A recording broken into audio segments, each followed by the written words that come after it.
نحمده ونصلي على رسول الكريم أما بعد أعوذ بالله من الشيطان الرجيم بسم الله الرحمن الرحيم لقد كان لكم في رسول الله أسوة حسنة صدر محترم وجلسة السلام علیکم ورحمۃ اللہ وبرکاتہ۔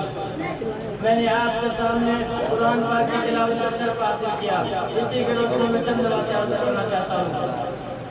آج کے ایک امتحان میں بچوں کو ایک گلاسی تصویر بطور نمونہ دی گئی اور کہا گیا کہ جو اس تصویر سے جتنی زیادہ ملتی جتنی تصویر بنائے گا اس کو اتنا اچھا نمبر ملے گا۔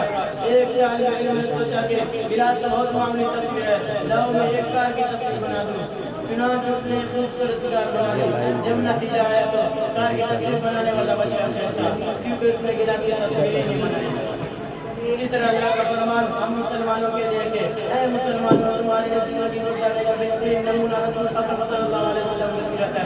اپنے 24 مہینے کی زندگی میں اپنا کھانا پینا سونا جاگنا اٹھنا بیٹھنا اپنی تجارت وغیرہ سب رسول اللہ صلی اللہ علیہ وسلم کے طریقے سے لے آؤ تو تم دنیا اور آخرت میں کامیاب ہو جاؤ گے۔ اور اگر تمہارا رسول اللہ صلی اللہ علیہ وسلم کے طریقے کے خلاف رہا تو تم ناکام ہو جاؤ گے، چاہے تم کو پورے دنیا کے بعد شہادت کیوں نہ مل جائے۔ آج ہم مسلمان حضور اکرم صلی اللہ علیہ وسلم کے سنتوں پر بہت عمل کر رہے ہیں، اسی وجہ سے ہم ہر جگہ ذلیل اور پریشان ہیں۔ اللہ نے ہر زمانہ اور ہر دور میں اپنے بندوں کو سیدھے راستے پر چلانے کے لیے اپنے محبوب کو بھیجا، جنہوں نے بتایا کہ اللہ کے مرد کی مت ہے اور اللہ کے علاقہ تم لوگ کے انہوں نے اچھے باتوں کی تعلیم دی۔ تم لوگ سب خراب کرتے ہو۔ اور کہا کہ اللہ